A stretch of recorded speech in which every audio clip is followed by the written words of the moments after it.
Ok, bonjour et bienvenue sur notre chaîne. Aujourd'hui dans cette vidéo, tu vas apprendre à résoudre le système de deux équations à deux inconnues en utilisant la méthode de Kramer. Nous allons donc résoudre ceci de la manière la plus simple possible. Le but de l'exercice est de trouver la valeur de x et de y qui vérifie à la fois la première équation que nous appelons 1 et la deuxième équation 2. Que dit Kramer? Kramer dit que si on veut trouver dans les valeurs de x et y, il va falloir automatiquement maîtriser dans cette formule. Donc, on va dire que x, si on veut donc trouver x, c'est delta x sur delta. Si on veut trouver donc y sera égal à delta y sur delta. Donc, il faut automatiquement donc maîtriser les deux formules ici pour pouvoir trouver les valeurs de x et de y. Maintenant, comment on trouve donc delta x et delta ou bien delta y? Pour trouver delta, on va appliquer la formule ici tout simplement. On va dire que delta, si on veut donc trouver delta, on va donc calculer ce déterminant ici. On vient donc tout simplement, dans notre équation, on prend donc les coefficients de x, d'accord, dans la première équation et dans la deuxième équation telle que celle-là, on les aligne tout simplement. Donc, on commence ici, on met donc 4 suivi de 3. Ça, c'est les coefficients donc de x. Ensuite, on aligne aussi les coefficients donc de y dans la première équation et dans la deuxième équation. Bien se rappeler que le coefficient de y ici dans la deuxième équation, c'est 1. Donc, on les aligne donc ici tout simplement. On met donc 3 ici, on met 1 là. Une fois donc qu'on a compris ceci, donc on a aligné 3 et 1, c'est ça ici. On a aligné 4 et 3 là. On va donc calculer ces déterminants-ci. Tout ce qu'on va faire, on va calculer dans le produit croisé. On va multiplier dans le 4 avec le 1, le 3 avec le 3. Mais bien se rappeler que dans le sens ici, il y a un signe moins, d'accord? Le signe de la formule qu'il ne faut pas oublier. Donc, une fois qu'on a compris ceci, on peut donc calculer. On va donc dire que ceci sera donc égal. Comme nous avons dit, on multiplie. Produit croisé, 4 fois 1, ça nous donne 4. Ensuite, on multiplie. 3 multiplié donc par moins 3, dans le moins de la formule que nous, comme nous avons dit, ça nous donne moins 9. Donc, on a donc tout simplement ici moins 9. En calculant 4 moins 9, ça nous donne moins 5. Ceci nous permet de dire que delta est tout simplement donc égal à moins 5. On a à trouver delta. Et bien se rappeler ici qu'il faut tout simplement que delta ici doit être différent de 0. D'accord? Comme on a dit, on voit que delta est au dénominateur donc de la fraction ici. Donc, ça doit être différent de 0. Ok, une fois donc qu'on a compris ceci, on passe donc tout simplement au calcul donc de delta x.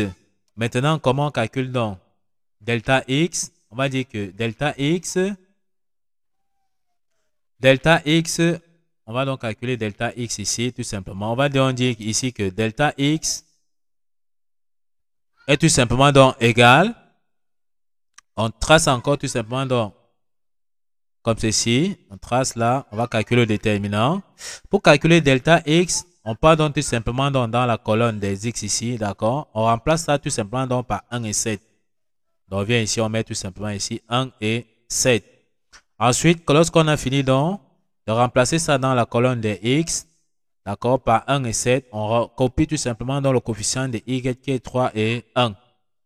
Donc, on copie tout simplement le coefficient de y qui est donc 3 et 1. De la même façon, on va calculer le déterminant en utilisant dans le produit croisé. Ne pas oublier que lorsqu'on part dans ce sens-ci, on met dans le signe moins, comme nous avons dit. Donc, on va multiplier toujours comme ceci. Mais en allant dans ce sens-ci, on n'oublie pas de mettre le signe moins. On calcule donc ce déterminant-ci. On aura donc ceci sera donc égal.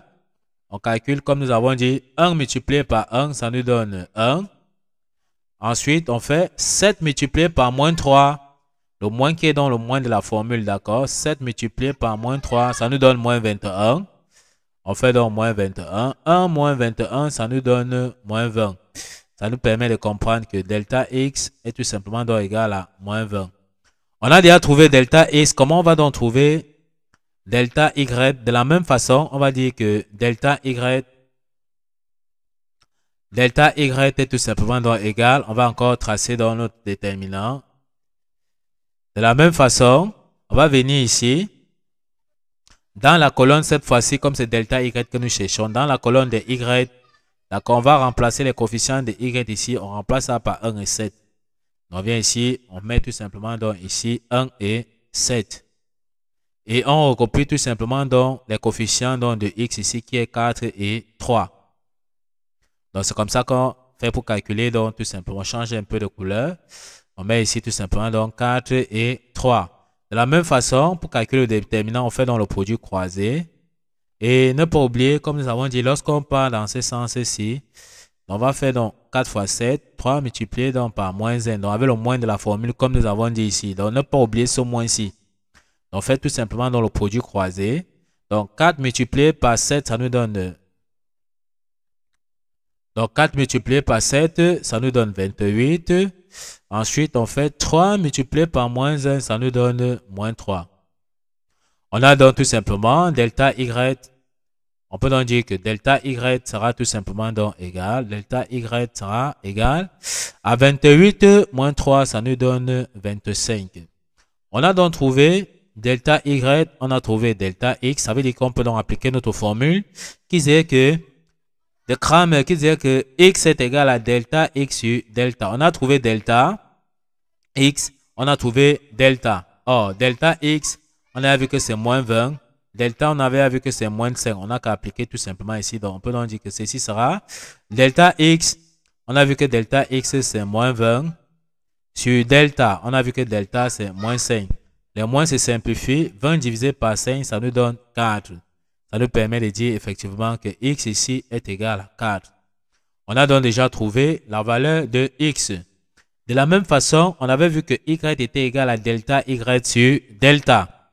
Or, delta y, on a trouvé delta y 25 et delta c'est moins 5. On n'a qu'à remplacer par sa valeur delta y. Ça donne tout simplement donc 25 sur delta. Delta c'est moins 5. On dit donc que 25 divisé par moins 5, ça nous donne moins 5.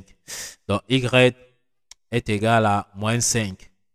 On a donc trouvé la valeur de x, on a trouvé la valeur de y. Bien se rappeler que nous sommes en train de résoudre notre système donc, dans R carré. Donc, la solution se donne toujours sous la forme d'un couple x suivi de y.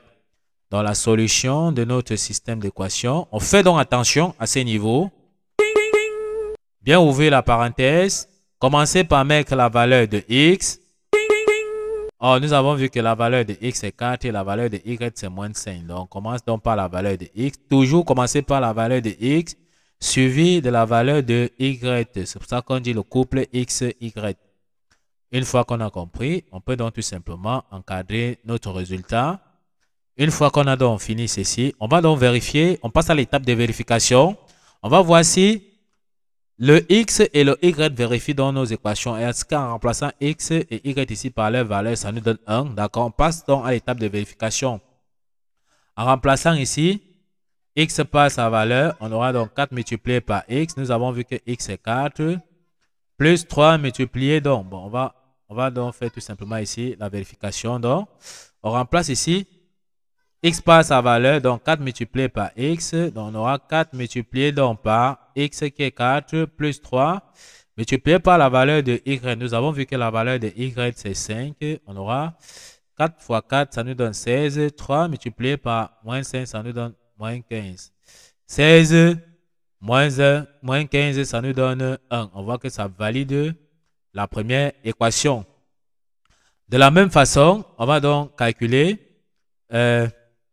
vérifier ici, d'accord? On remplace le x et le y par cette valeur, on voit si ça donne 7. On aura donc 3 multiplié donc par x qui est 4 plus y. Nous avons vu que y c'est moins 5 en calculant. 3 fois 4 ça nous donne 12 plus multiplié par moins 5 ça nous donne moins 5. 12 moins 5 ça nous donne 7. On voit que ça valide effectivement donc la deuxième équation. Ça veut dire que la solution est juste. Ok, nous sommes donc arrivés au terme de cette vidéo.